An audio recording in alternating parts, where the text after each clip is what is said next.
축복합니다. 네. 이 시간은 우리 고은이가 우리 학생회 수련회 갔다 와가지고 은혜 받아가지고 간증을 준비했다고 합니다. 그래서 학생인데 그냥 와서 좀 2부 예배 때도 하면 좋을 것 같아서 준비했어요. 나와서 우리 고은이 간증할 때 박수로서 한번 나올 때 격려해 주시면 고맙겠습니다.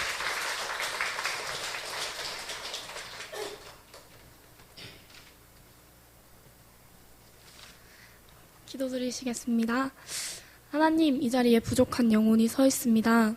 학생부 캠프를 통한 간증이 저의 자랑이 아닌 주님께 받은 은혜를 그대로 전할 수 있는 입술 주장하여 주시옵소서. 사랑이 많으신 예수님 이름으로 기도드립니다. 아멘. 할렐루야. 저는 중2를 재학 중인 김고은입니다. 저희 학생부는 7월 28일부터 7월 30일까지 오병이어 비전 파워 캠프에 다녀왔습니다. 캠프의 주제는 예수로 일어나라였으며 캠프의 목표는 주님께서 저희에게 이 도시와 이 나라와 이 민족을 살리라고 말씀하셨기에 우리의 행동을 반성하기를 기도하는 것이었습니다. 내 눈에 보이는 대로 믿는 것이 아닌 오병이어로 예수님께서 보이셨던 그 기적을 믿고 나의 생각과 판단의 돌, 지식의 돌을 옮기고 세상에 은과 금은 없어도 예수면 된다는 믿음과 그 이름의 능력이 우리에게도 시작되길 기도하는 것이었습니다. 첫째 날에는 충남 금산에 위치한 중부대학교에서 예배를 드리고 찬양과 워십들을 배운 후 기도회를 진행하였습니다.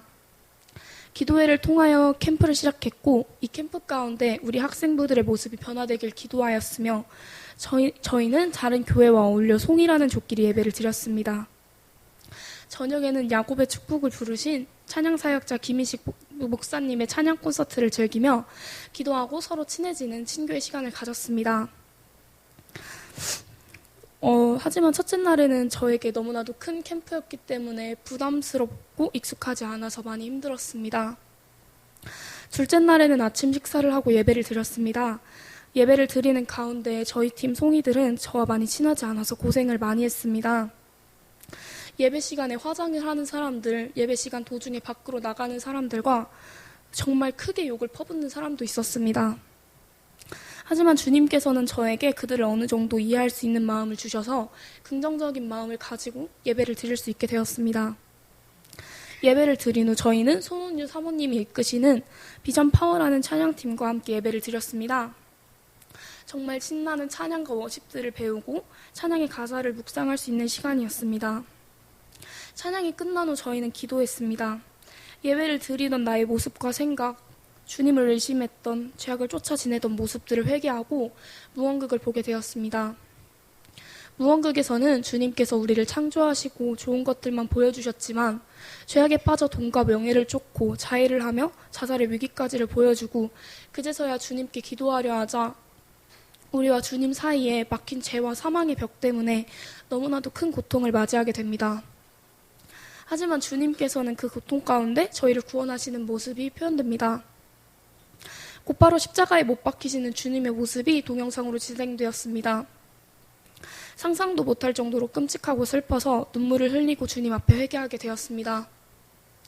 나의 모습들이 주님의 마음을 찢어지게 하였고 주님께서 예배의 자리 가운데 계셨지만 주님을 외면했던 나의 모습을 고백했으며 이러한 죄인을 구하여 주셔서 감사하다고 기도했습니다.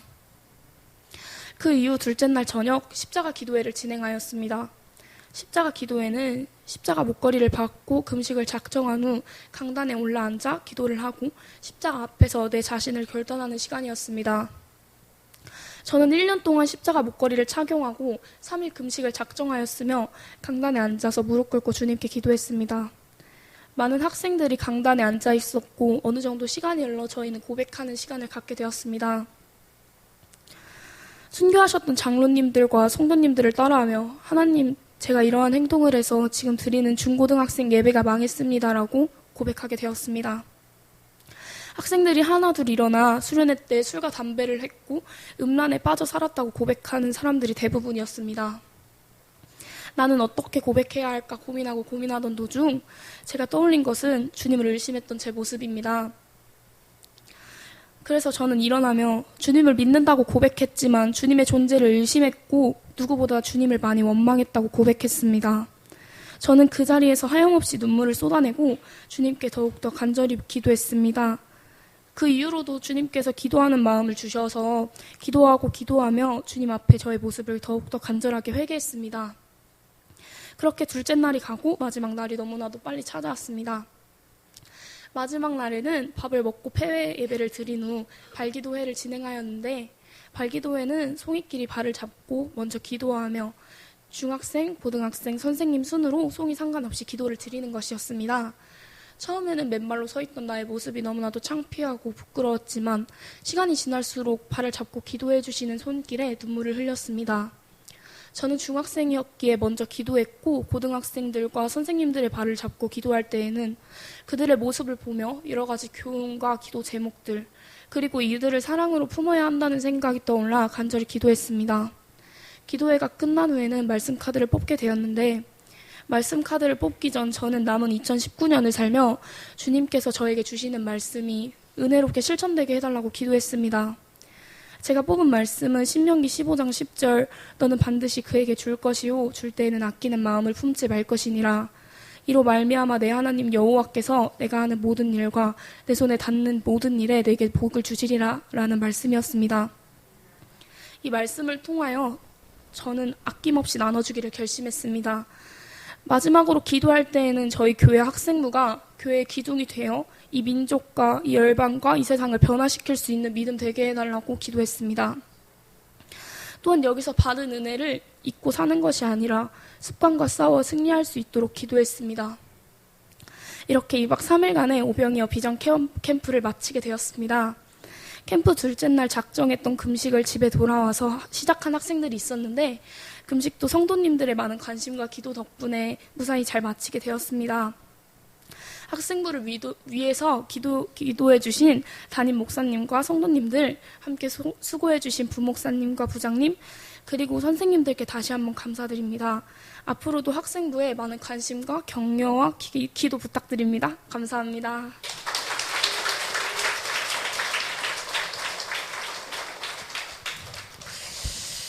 너무나 감사해요. 우리 아이들이 이렇게 은혜를 받고, 또 우리 학생들이 유혹이 참 많거든요. 정말 많은 시대에 살고 있어요. 와서 예배 드리는 것 자체가 힘들 정도인데, 아이들이 가서 여러 가지 유혹하는 모든 문제를 회개하고 내려놓고 바라보는 우리 학생들의 모습을 보며 너무나 큰 도전이 되고, 저도 상당히 큰 감동을 먹었어요. 얘네들이 와가지고 내 녀석이 와서 목사님 3일 금식을 한다고. 목사는 이틀 금식한 게 제일 많이 한 건데. 참 너무나 귀한 아이들, 내가 축복 기도하면서 하나님 이 아이들을 주님이 축복해달라고, 길을 열어달라고 기도했어요. 우리 아이들을 위해서 늘 관심 많이 가져주셨으면 정말 고맙겠습니다. 아이들이 이 세대의 진정한 소망이 꼭 될 줄로 믿습니다. 오늘 설교의 제목은요, 삶으로 증명하자. 제목을 같이 한번 읽어볼까요? 삶으로 증명하자. 제가 전도사 시절에 베트남 선교를 갔을 때, 그때 우리 임 선교사님이 선교를 다 끝나고 나서 쇼핑을 좀 하는데, 뜬금없이 저에게 선물을 하나 해주셨어요. 왜냐하면 제가 시계가 없어가지고 예물을 갖다가 우리 아내랑 같이 결혼하고 나서 했던 금이라든지 이런 폐물들을 다 부흥성회 때 하나님께 다 헌금을 했었거든요. 그래가지고 뭐 반지라든지 시계라든지 이게 저희가 없어요. 그래서 그게 조금 뭐 좀 어떻게 안타까웠는지 시계를 하나 사주시긴다고 베트남에 가가지고 시계를 하나 사주셨어요. 쇼핑센터. 들어봤는지 모르겠는데 롤렉스 시계라고. 롤렉스 시계를 선물해 주셨는데 시계가 너무 화려하더라고요. 막 보석이 안에 막 있고. 근데 한마디 하더라고요. 가짜라고. 진짜는 아니고 가짜인데 어쨌든 그래도 많이 사간다고, 그래서 선물로 이걸 하나 해주셨어요. 가져와가지고 차려고 그랬는데 너무 화려한 거예요. 이게 어느 정도 것이 돼야 되는데 도저히 못 차려서 친구 명선이가 있어가지고 아내 거랑 내 거를 선물로 줬어요. 선물로 줬는데 한 2달 있다가 연락이 왔더라고요. 고장이 났다고. 이 시계방에 가서 이걸 수리하려고 그랬더니 이건 수리하는 게 아니라 버리는 거라고요. 겉으로는 너무나 똑같이 생겨가지고 정말 누가 봐도 야 진짜 멋있다라고 했는데 속은 전혀 롤렉스가 아니었던 것이죠. 우리가 신앙생활할 때 이 부분이 상당히 마음이 걸릴 때가 많아요. 성도이냐 성도가 아니냐, 하나님의 백성이냐 하나님의 백성이 아니냐, 이건 너무나 중요한 부분이 될 수 있거든요. 본문에 지금 스테반 집사 이 재판 속에서 아직 변호하는 내용을 하지 않습니까? 이 내용은 지금 몇 주째 설교를 하고 있는데 주된 얘기는 제사장과 스테반 집사, 제사장들은 스테반 집사를 죽이려고 거짓 증인까지 세워가지고 막 얼굴이 뿌락뿌락하면서 지금 신문하는 장면이고, 스테반 집사는 거기서 그 죽이려는 사람들 앞에서 자신이 소신껏 예수 믿는 모습들을 보여주는, 이 두 사람의 모습을 통해 가지고 우리가 느끼자는 것이죠. 어떤 사람이 하나님의 사람이냐. 스테반 집사가 하나님의 사람이고 제사장의 모습에는 너무나 많은 지식을 가지고 있고, 누가 뭐라 그래도 말씀의 주권자라고 얘기하는 제사장은 전혀 하나님의 모습을 보이지 않고 있었다는 것을 단면적으로 보여주는 것입니다. 하나님께서는 우리들의 모습을 통해서도 그걸 물어보시는 것이에요. 제사장같이 예배를 잘 드리고 말씀도 너무나도 잘 알고 있고 신앙생활 잘한다고 스스로 느끼지만 전혀 하나님이 보시기에는 기뻐하지 못하는 모습. 말씀을 증거하다 보면 느껴지는 것, 지식이냐 삶이냐. 여러분들 한번 물어보겠어요. 지식도 중요하고 삶도 중요합니다. 그러면 더 중요한 것은 무엇일까요? 지식이 더 중요할까요? 삶이 더 중요할까요? 그래요. 삶이 더 중요한 것이에요. 예수님이 12제자를 앉혀놓고 가르치는 것도 있었지만 3년의 공생애 동안 같이 생활하면서 가장 주되게 보여준 것은 삶이었어요. 이렇게 사는 것이다. 이렇게 말하는 것이다. 이렇게 결정하는 것이다. 그렇게 보였던 12명이 변화돼서 한 사람은 탈락됐지만은 이 세상을 변화시키는 주님의 증인들이 되었다는 것이에요. 성경은 다양한 방법으로 지식보다는 삶을 표현하고 싶어하는 의도가 상당히 강합니다. 초대교회 이야기를 보면은요, 여러분들이 너무나도 잘 알고 있는 사도행전 2장 42절부터 47절의 말씀을 보면은 그들이 사도의 가르침을 받아서 서로 교제하고 떡을 떼며 오로지 기도하기를 힘썼다. 사람마다 두려워하는데 사도들로 말미암아 기사와 표적이 많이 나타나니 믿는 사람이 다 함께 있었고 모든 물건을 서로 통용하고 또 재산과 소유를 팔아서 각 사람의 필요를 따라 나눠주며 날마다 마음을 같이하여 성전에 모이기를 힘쓰고 집에서 떡을 떼며 기쁨과 순전한 마음으로 음식을 먹고 하나님을 찬미하며 또 온 백성에게 칭송을 받으니 주께서 구원받는 사람을 날마다 더하게 하시더라. 초대교회 교회의 모습을 얘기하는 것이죠. 교회의 모습의 지식보다는 예수 믿었던 사람들의 모습에 내 소유를 팔아서 나눠줬어요. 물건을 통용했어요. 어디 가나 말씀 증거하면서 말씀의 삶을 살도록 삶의 모습으로 실제로 보여줬다는 것이에요. 이렇게 삶이 보여지니까 주께서 구원받는 사람들을 더했다. 그 삶의 모습이 교회 부흥의 중심이었다는 것을 얘기하는 것이에요. 교회는 그래서 삶이 중요한 것이에요. 이 부분의 뒤에서 빌립보서 사도행전 4장 34절에 똑같은 말씀을 다시 반복합니다. 그 중에 가난한 사람이 없으니 이는 밭과 집 있는 자는 팔아 그 판 것을 값을 가져다가 사도들의 발 앞에 두매 그들이 각 사람의 필요를 따라 나눠줌이라. 예수 믿고 많은 어려운 사람들, 가난한 사람들이 생각해서 하나님 앞에 헌금 드리고요. 나누고 베푸는 그런 마음으로 변화됐다는 것을 얘기하는 것이에요. 예수 믿는 사람들은 예수 믿고 나서 지식이 많아지고 직분이 올라가고 신앙생활을 오래 했다, 뭘 했다 안 했다가 정말 중요하겠지만 더 중요한 것은 삶을 통해서 예수 그리스도의 형상이 나타나느냐 안 나타나느냐.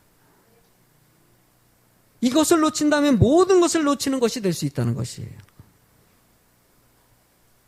저는 예수비전교회가 하나님이 기뻐하는 교회 되길 원해요. 정말 하나님을 사랑하고 예수 믿는 사람들이 모여가지고 하나님을 섬기고 삶을 통해서 예수 그리스도의 형상이 드러나는 성도가 되는 것. 성경이 이 부분에 스데반 집사 제사장을 통해 가지고 여러분들의 모습을 다시 한번 보기를 원하시는 것이에요. 여러분들 정말 자신의 모습이 하나님 앞에 올바로 서 있는지. 그래서 첫 번째로 알아야 될 것은요, 말씀이 삶에서 나타나야 한다는 것이에요. 53절과 54절을 같이 읽어보겠습니다. 너희는 전사가 전한 율법을 받고도 지키지 아니하였도다 하니라. 그들이 이 말을 듣고 마음에 찔려 그를 향하여 이를 갈거든. 하나님의 말씀을 듣고 지키지 않았어요. 스데반 집사가 말씀을 전했더니 마음에 찔렸다고 얘기하겠어요. 은혜 받았다는 것이에요. 이 말씀을 들으니까 하나님께서 원하는 삶을 그들은 들었던 것이에요. 찔렸는데 문제는 뭐냐면은 찔리고 나서 회개를 해야 되는데 회개하는 것이 아니라 오히려 이를 갈더라는 것이에요. 하나님은 여러분들의 신앙생활 가운데 말씀 들을 때마다 찔림이 있기를 원하시는 거예요. 설교 말씀은요, 내 귀에 다는 것이 아니라 내 삶을 변화시키는 데 초점이 맞춰 있는 것이 말씀입니다. 너무나 지나친 긍정주의라든지 기복적인 설교가 여러분들은 너무나 달콤하게 살 겁니다. 자녀에게 복을 주고 남편에게 복을 주고 직장과 사업과 여러분들의 건강에 주의 복이 임하기를 원한다고 하면 은혜가 됩니다. 너무너무 좋아요. 그랬으면 좋겠다고 해요. 성경은 그것보다도 말씀으로 바로 서는 자가 되길 간절히 원하고, 그런 행동이 여러분들에게서 좀 표면적으로 드러나길 원하시나요? 히브리서 4장 11절에 보면요, 하나님의 말씀은 살아있다라고 얘기합니다. 말씀이 살아있다는 생명력이 있다는 것이에요. 활력이 있어서 좌우의 날선 어떤 검보다도 예리하여서 혼과 영과 및 관절과 골수를 찔러 쪼개기까지 하며 또 마음의 생각과 뜻을 판단하니라고 얘기합니다. 하나님의 말씀이 들어가면 변화가 일어난다는 것이에요. 여러분의 심령골수가 쪼개지면서 내가 이렇게 살면 안 되는 것이지, 내가 이렇게 결정하면 안 되는 것이지, 이런 것을 알게 하시고 인생이 변화되게 하시는 것이 바로 말씀이라는 것이에요. 하나는 우리가 수도 없는 말씀을 듣습니다. 너무나도 많은 지식을 가지고 있어요. 그러나 그 지식이 삶으로 이어지지 않는다면 아무 의미 없다는 것을 성경은 너무나 여러 부분에서 설명하고 있는 것이에요. 누가복음 10장 25절에 보면 어떤 율법교사가 일어나서 예수를 시험하여 이르되, 선생님, 내가 무엇을 하여야 영생을 얻겠습니까? 천국 가겠습니까? 예수께서 이르시되 율법에 무엇이라고 기록되었으며 내가 어떻게 읽느냐? 대답하여 이르되 내 마음을 다하며 목숨을 다하며 힘을 다하며 뜻을 다하여 주 너희 하나님을 사랑하고 또한 내 이웃을 내 자신같이 사랑하라 하였나이다. 예수께서 이르시되 율법에 무엇이라고 기록되었으며 내가 어떻게 읽느냐? 그 사람이 자기를 옳게 보이려고 예수께 여짜오되, 그러면 내 이웃이 누구입니까? 여러분, 이 말씀의 흐름을 보십시오. 자기를 어떻게 보이려고요? 예수님께서 영생 얻는 방법은 하나님 사랑하고 내 이웃을 내 몸같이 사랑하라고 이미 율법사도 다 알고 있어요. 율법교사는요, 성경의 말씀을 꿰뚫고 있는 사람이에요. 가르치는 사람이니까. 그렇게 많은 지식을 가지고 있었기 때문에, 그러면 네가 행동해야 될 게 무엇이냐? 하나님 사랑하고 이웃 사랑하는 것이다. 그런데 결론적으로 그가 대답한 것은 자기를 어떻게 보이려고요? 나를 높이려고, 어느 순간에 자기로 흘러갑니다. 하나님께 영광 돌리고 겸손하게 섬기는 삶이 아니라 나는 예배 잘 드립니다. 11조도 합니다. 교회 안에서 이런저런 직분을 갖고 있고 많은 지식을 가지고 있습니다. 그럼 그 지식이 여러분들이 천국으로 이끄냐? 이 말씀은 그것이 아니라 삶이라고 얘기하고자 하는 것이에요. 예수님께서는 이 얘기를 하고 자기를 옳게 보이라는 그 율법자의 마음을 갖다 열어서 이야기를 시작합니다. 여러분들이 잘 알고 있는 강도 이야기가 시작됩니다. 강도가 길에서 강도 만난 사람이 길에서 거반 죽게 되었을 때 그 앞에 제사장이 지나가는데 그냥 지나쳐버려요. 레위 사람이 지나가는데 지금으로 따면 성도라고 얘기할 수 있죠. 성도들이 그 사람을 그냥 지나쳐버려요. 그러나 사마리아 사람들이 혐오하고 저주받는 민족이라고 얘기하는 사마리아 사람이 지나가다가 그 강도 만난 사람을 보고 그 사람을 치료해주고 그를 보살펴줍니다. 예수님께서는 율법사에게 다시 물어봅니다. 누가 그 강도 만난 자의 이웃이냐? 그랬더니 37절의 말씀에 이렇게 합니다. 같이 읽어보시겠습니다. 이르되 자비를 베푼 자이다. 예수께서 이르시되 가서 너도 이와 같이 하라 하시니라. 우리가 하나님의 말씀을 들었다면은 실제로 액션으로 옮겨지지 않는다면은 그것은 의미가 없다는 것이에요. 하나님 예수 믿는 사람들이 세상 사람들이 조롱받았을 때 어디서 조롱을 받습니까? 예수 믿는 사람들이 믿음의 행동이 보여지지 않을 때입니다. 여러분들 이 교회에서 제일 조심해야 될 사람이 누구일 것 같아요? 목사예요, 목사. 늘 강단에서 좋을 말 얼마나 많이 합니까? 되게 행동 조심합니다. 말 한마디라도. 제가 언젠가 오후 찬양 예배 때 앞에서 설교를 하시는데 제가 이 자리에 앉지 않습니까? 이 자리에 앉아가지고 듣고 여기가 있으면 여기 자리 있으면 이 자리에 앉아가지고 장로님 자리에 앉아가지고 말씀을 들어요. 저도 말씀을 들어야 되는 예배자로서 누가 설교를 하면 앞자리에 앉아서 말씀 들어야 되겠다. 그리고 꼭 그 자리나 근데 이 자리가 꽉 차 있을 땐 제가 저 자리에 앉아서 말씀을 듣거든요. 저 자리에 앉아서 예배를 드리다가 제가 예배 시간에 잠깐 졸았어요. 내가 불과 좋은 시간은 2초나 될까? 깜빡 존 거죠. 예배 끝나고 나서 집사님 나한테 저렇게 얘기하더라고. 목사님 예배 시간에 주무시던데요.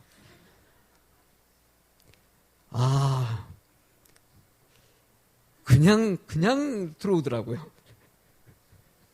이미 소문이 좀 났어요. 목사님 예배 시간에 잤다. 그래서 내가 예배 시간에 정처럼 졸지 않는데 그 잠깐 2초 뻑뻑한 걸. 그래요. 내가 예배자이기 때문에 그런 얘기를 들었을 때요. 저는 여러분들에게 예배 시간에 예배 똑바로 드리십시오 라고 하는 거 내가 마음대로 예배 드린다면은 내가 여러분 앞에 찬양 인도합니다. 저 찬양 드릴 때 찬양 인도자로서의 본의 안 되면은요. 제가 부교육자 시절에도부터 지금까지도 찬양 인도 사역이 계속 끊임없지 않습니까? 늘 찬양 사역자들이 가장 부탁하는 것은 예배의 삶이에요. 앞에서 찬양 인도할 때 이렇게 하십시오 저렇게 하십시오. 근데 본인이 못하면 얼마나 힘들어요. 교회 안에 리더자들 되게 조심하셔야 돼요. 늘 알게 모르게 가르치려는 사고가 들어가요. 이렇게 하십시오 저렇게 하십시오. 정말 중요한 것은 본인은 그렇게 살고 있느냐는 거예요. 그래서 직분이 올라가면 올라갈수록 저도 마찬가지예요. 되도록이면 말을 안 하려고. 어느 순간에 꺼나면 가르치려는 사고예요. 오늘 도올이라는 사람 있죠.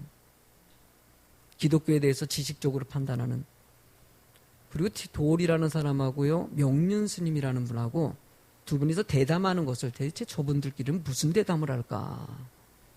한번 대담을 들어보니까는요. 명륜 스님이라는 분이 책을 하나 쓰셨던가 봐요. 근데 도올이라는 분이 명륜 스님에게 뭐라고 하냐면 그 책 안 팔리던데요. 그랬어요. 또 명륜 스님이 그러네요. 내 책이 왜 이렇게 안 팔릴까요? 그랬더니 도올이 이렇게 얘기하더라고요. 명륜 스님이 쓴 책은요. 가르치려고 그러는 것 같아요. 스님은 삶은 늘 삶을 보여줬던 분이 뜬금없이 책 속에다는 이것저것 간섭하면서 가르치려고 하니 그 책을 누가 보겠냐고. 원래 그 철학자들 아닙니까? 옳고 그름을 판단하는 거예요. 교회에 대해서도 지식적으로 판단하니까 안티가 된 것뿐이에요. 근데 사실 그 얘기를 듣는데요, 우리의 삶도 마찬가지 아닙니까? 아무런 많은 지식을 가지고 있으면 뭐래요? 삶으로 드러나지 않는다면요, 그 의미가 없다는 것을 아셔야 돼요. 교회가 타락하는데 가장 중요한 것이 무엇입니까? 지식만 있고 삶이 받쳐주지 않았을 때입니다. 세상 사람들은 그것에 손가락질하는 것이에요. 예수 믿는 사람들은 왜 이럴까라는 거죠. 저도 마찬가지고 여러분도 마찬가지고 끊임없이 조심해야 될 말이에요. 스데반 집사의 모습은 어떻게 나타납니까? 본문의 말씀에 보면 스데반 집사는 60절에 보면은요, 참 아름다운 모습이 드러납니다. 뭐라고 하냐면 무릎을 꿇고 자기를 죽이려는 사람들이에요. 자기를 죽이려는 그 제사장들과 그것도 거짓 증인까지 세워가지고 죽이려는 사람들을 향해서 죽기 직전에 뭐라고 하냐면 무릎을 꿇고 오히려 그를 위해서 기도합니다. 주여, 이 죄를 그들에게 돌리지 마옵소서. 참 기가 막히지 않습니까? 우리는 저 상황이 되면은요, 원망을 해야 되는 것이에요. 왜 나를 죽이냐고 하면서 나도 복수하겠다고 이를 갈아야 되는 것이 우리들의 모습 아닙니까? 그러나 스데반 집사는 예수 그리스도의 형상을 보여줍니다. 우리가 그렇게 많이 읽었던 원수를 사랑하라, 너를 핍박하는 자를 위해서 기도하라는 말을 실제로 보이더라는 것이. 우리는 거짓 증인 세운 것도 아니고 뭔가 모함해가지고 죽이려는 것도 아닌데도 작은 말에도 상처받아가지고 치료되지 못해가지고 늘 그 트라우마를 안고 사는 사람들이 얼마나 많은지 몰라요. 누가 말 한마디 해도 저녁에 잠 못 이루고 이를 알고 미워하고 분노하는 우리들의 모습들. 하나는 우리들의 모습이 정말 성도의 삶인지. 두 번째로 그래서 부탁드리는 것은 제목을 한번 읽어보시겠습니까? 말씀은 변화된 삶을 만들어야 돼요. 여러분들 스스로를 잘 판단해야 된다는 것이에요. 어떤 사람이 먼 지역에 이사를 갔는데 이사 가가지고 그 동네에 부자가 있어가지고 한 일주일 정도 사귄 다음에 돈을 빌리러 갔어요. 저기요, 돈 좀 빌려주시, 1,000만 원만 좀 빌려주시면 좋겠다고 얘기했어요. 그랬더니 그 부자가 뭐라 그랬냐면요, 내가 당신을 모르는데 어떻게 돈을 빌려주겠냐고. 맞아요? 틀려요? 아니, 일주일에 어떻게 알겠어요? 아니, 당연히 모르니까 안 빌려주죠. 그랬더니 이 사람이 뭐라 그러냐면요, 아니, 여기는 나를 몰라가지고 안 빌려주는데 아니, 전에 살던 마을에서는 나를 아는데도 안 빌려주더라고. 이 사람의 문제점이 뭐예요? 주제 파악을 못해. 자기를 몰라. 자기가 어떤 상황인지 몰라. 이해를 못하는 거예요. 아니, 아는 사람도 안 빌려주는데. 근데 모르는 사람도 왜 안 빌려주냐는 거예요. 우리 신앙생활 하면은요, 자기가 몰라요. 자기를 몰라요. 나는 예배 잘 드리는 사람으로 알아요. 나는 올바른 판단하는 사람으로 알아요. 나는 직분이 높기 때문에, 나는 신앙생활을 이렇게 했기 때문에 내가 생각하는 것이 이런 교회이고 내가 이런 교회를 꿈꾼다고 생각하고 온갖 교회를 판단합니다. 성도님들이 세미나 갈 때 목사님들이 떨어요. 성도님들이 목사님이 세미나 갈 때 떨어요. 왜? 교회를 알면 지식이 들어가면은 이것이 자기를 봐야 되는데 판단으로 넘어가기 때문이에요. 왜 교회는 이래야 될까? 왜 성도들이 이럴까? 왜 예수 비전교회는 이거밖에 못할까? 왜 한국의 교회는 저 교회는 저 교회는 저 성도는 저 집사는 저 장로는 저 목사는, 그런 말씀 들을 때마다 겸손하게 무릎을 꿇고 자기를 돌아보면서 말을 아껴야 되는데, 여러분들 본문의 이야기, 스데반 집사 이야기가 시작될 때 여러분들 사도행전 6장 7절의 말씀에 이 이야기가 있습니다. 읽어보시겠습니까? 하나님의 말씀이 점점 왕성하여 예루살렘에 있는 제자의 수가 더 심히 많아지고 허다한 제사장의 무리도 이 도에 복종하니라. 자, 사도들이 사역이 많아지다 보니까는요, 너무 감당한 일이 없어서 7집사를 세웁니다. 7집사를 세워가지고 일을 진행했더니만 본문의 말씀같이 이제 목사는 말씀과 기도에 전무하게 되고 집사들이 나가가지고 복음을 전했더니만 너무나도 많은 사람들이 예수를 믿고 제자가 되더라는 것이에요. 근데 그 중에 누가 제자가 됐어요? 제사장이 제자가 되더라는 것이에요. 사도들이 복음을 전했을 땐 제사장이 한 명도 변화되지 않았는데 집사가 복음을 전했더니 제사장이 변화됐다는 거예요. 여러분들 이거는 이유가 좀 있습니다. 왜냐하면요, 제사장은요, 사도들 앞에서 말씀 들을 수 있을까요, 없을까요? 어려워요, 여러분들. 왜냐하면요, 당시 유대주의자들은 예수님을 십자가에 못 박아 죽였던 사람들입니다. 제사장들은 그들이었고요. 그들이 예수 믿고 복음을 전하는 사도들 앞에서 차분히 앉아가지고 말씀 들을 수 있을까요? 뒤에 숨어서나 들을 수 있는 거지. 그러면 집사들이 나가가지고 복음을 전할 때 제사장이 와서 말씀 들어요, 안 들어요? 들을 것 같아요? 제사장들은요, 드러난 사람들이에요. 저도요, 우리 예수비전교회 담임 목사가 돼가지고 여러분들이 저를 알지만은요, 저 여기서 운동 잘 못해요. 운동하다 보면요, 얼마 안 가가지고 저도 얼굴 그분 모르는데 저를 아는 체를 해. 예수비전교회 담임 목사님이시죠? 어떻게 하죠? 목사님 저는 알지요. 제사장들은 많은 사람들이 알아요. 제사를 지내기 때문에. 그들이 공개적으로 어디 가가지고 집사의 전도를 받고 있다든지 말씀 들을 수 있는 조건은 없어요. 그러면 여러분들 제사장이 말씀 들을 수 있는 기회는 있어요, 없어요? 없어요. 그런데 여러분들 오늘 스테반 집사가 재판받는 상황 가운데서는 제사장들이 다 모였어요. 스테반 집사가 생각할 때는 옳거니 자신은 이 재판 끝나고 나서 목숨 걸 일을 하면서 나 이 말씀으로 전도하고 오히려 제사장들에게 복음을 전하겠다. 목숨 걸고 별로 하면서 전도한 것이에요. 성경의 이야기는요, 제사장들이 변화된 것이 어떤 것일까? 바로 스테반 집사의 말씀이었다고 해석을 합니다. 하나님은 지금도 참된 크리스찬을 통해서 세상을 변화되게 돼 있어요. 저는 믿습니다. 본문의 57절과 58절을 이어서 읽어보시겠습니까?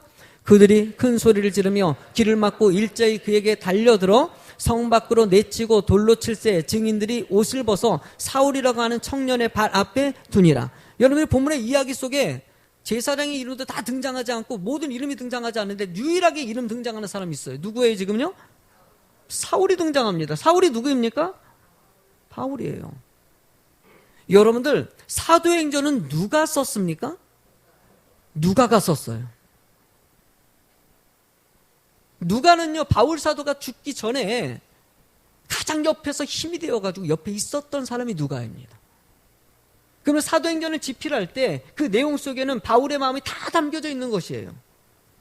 바울이 봤을 때 스테반 집사가 순교했을 때 모습이 너무 기억에 생생한 것이에요. 자기는 하나님을 사랑하고 이웃을 내 몸같이 사랑하라는 성경의 말씀을 너무나도 잘 알고 있는데도 불구하고 막 혈기가 막혀서 거짓 증인같이 세워가지고 돌에 사람을 쳐 죽일 정도의 그런 분노한 모습을 보이는 반면에 스테반 집사라는 사람은 그렇게 모함하는데도 불구하고 천사의 얼굴을 가지고 있고요. 오히려 그들을 위해서 기도하는 모습을 보고 바울 사도는 시간이 지나면 지날수록 정말 성도는 이런 것이다. 진정한 하나님 믿는 사람들은 이런 모습을 간직하는 것이다. 하나님은 주의 교회가 이런 성도들이 있기를 원하시는 거예요. 일본이 밉습니까? 미워요. 잘못된 건 잘못된 것이에요. 경제를 가지고 전쟁 일으켜가지고 그거 가지고 공격하는 건 잘못됐어요. 그러나 잘못된 것을 판단할지언정 똑같이 우리도 분노하는 것이 옳을까요? 늘 이런 부분에 대해서 하나님은 우리가 하나님이 기뻐하는 생각을 하는 자가 되길 원하신다. 성경은 왜 헤아리지 말라, 판단하지 말라, 비판하지 말라라고 얘기해요. 여러분들 비판하는 사람의 얼굴의 모습이 어떨 것 같아요? 아름다울까요? 안 아름다울까요? 누구를 비판하면서 아주 은혜스럽게 비판합니까? 아무리 상대방이 잘못됐다 그래도요, 비판은 또 다른 비판을 낳기 때문에, 원수는 또 다른 원수를 낳기 때문에 하나님 겸손하게 기도해 주는 모습이 되기를 원하신다는 거예요. 저는 스테반 집사의 모습을 보면서 여러분들이 자신의 모습을 살펴주는 은혜의 성도가 되길 간절히 소망해요. 스테반 집사는 그 삶의 모습에 55절 같은 삶의 모습을 드러냅니다. 읽어보시겠습니다. 스데반이 성령이 충만하여 하늘을 우러러 주목하여 하나님의 영광과 예수께서 하나님 우편에 서신 것을 봤다라고 얘기합니다. 여러분들 하나님의 말씀 안에 살아가는 삶으로 보이는 사람들은요, 하나님의 영광을 보게 하시고 그 은혜를 체험하게 하신다는 거예요. 성도들에게 이런 체험이 있길 간절히 소망해요. 이런 체험이 있어서 하나님 이 나라를 불쌍히 여겨라. 한국의 교회를 보면은 기도할 적마다 하나님, 이 한국의 교회 우리 성도를 어떻게 해야 될지. 제가 우리 성도님들의 말씀을 증거하지만 때로는 너무나 마음이 안타까울 때가 있어요. 저들이 오거나 이런 말씀 꼭 시험은 들지 않을까. 이런 말씀에 찔려가지고 회개하고 돌아오면 좋은데 너무 듣기 불편하다고. 좀 좋은 얘기만 좀 하시지 왜 자꾸 듣기 싫은. 음란에 빠지지 말라, 도둑지 말라, 미워하지 말라, 판단하지 말라. 하나님 회개하기를 원하시는 거예요. 여러분이 거룩한 백성으로 살아가기를 원하시는 것이. 같이 우리 통리하면서 회개하길 간절히 소망합니다. 아까 우리 고은이가 하는데 아이들이 욕을 하고 예배 시간에 나가버리고 음란에 빠지고 중독에 빠진 아이들이 대부분 욕하고 있고, 이런 상황 가운데서 우리 아이들은 그 찔림을 통해 가지고 자기를 돌아보고 회개하고 금식하는 아이들이 있는 방.